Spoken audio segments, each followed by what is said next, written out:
Marhaba guys, welcome back. So guys, i-quick haul ko lang itong bagong bili kong Boss Ultra Open Earbuds.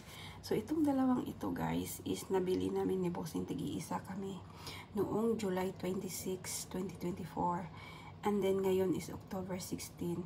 Kasi guys, yung sa akin nawala ko.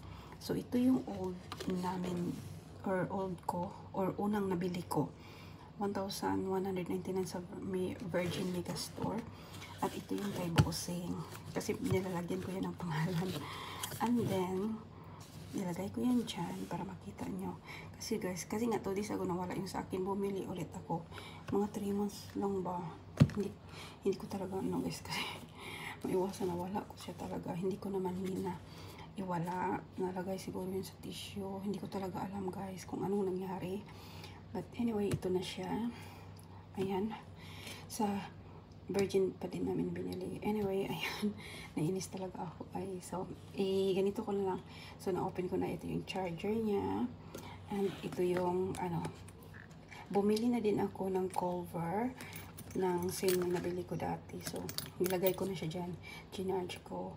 And to make sure, nilagay ko itong Lululemon. Parang clip something sa clip wallet ito, clippable coin purse, something like that.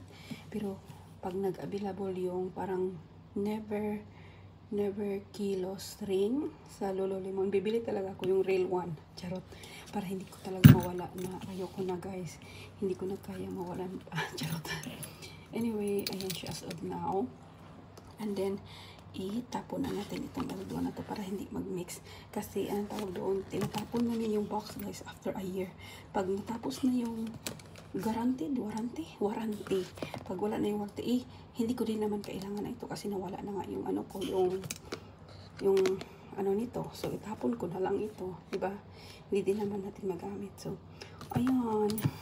So quick short haul ito guys. Shukran for your watching. Please don't forget to like, subscribe, and I will see you again soon guys. Bye bye.